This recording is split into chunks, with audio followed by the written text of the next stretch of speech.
উনি চলে গিয়েছিলেন জগন্নাথ দেবের কাছে, বললেন চলো। জগন্নাথ দেব বললেন কোথায়?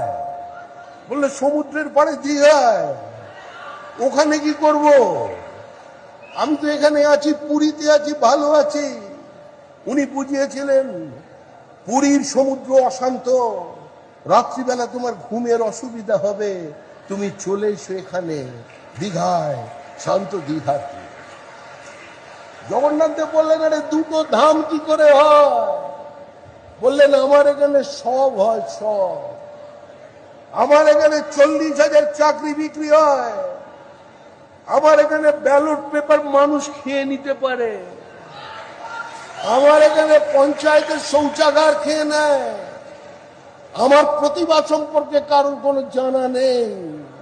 আমার দলের কর্মীরা তারা জ্যোতিষ শাস্ত্র মতে ক্যালকুলেশন করে দেখে নিয়েছেন যে আমি মা সারদা, আমি ফিরে এসেছি কালীঘাটে।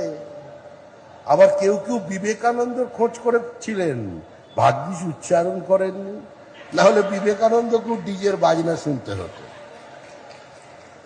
উনি বললেন আমি সব পারি, আপনি একবার আমার উপরে ভরসা রাখুন।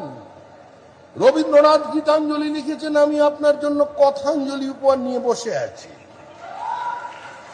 রবীন্দ্রনাথ গীত বিতান লিখেছিলেন, আমি আপনাকে স্বাগত করব কথা বিতান দিয়ে, কবিতা বিতান দিয়ে।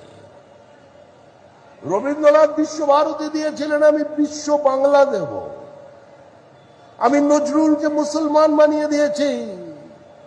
আমি পশ্চিমবঙ্গের মাটি থেকে রবীন্দ্র নজরুল সন্ধ্যাকে সম্পূর্ণভাবে নিশ্চিহ্ন করে তার জায়গায় ডিজে নিয়ে এসেছি।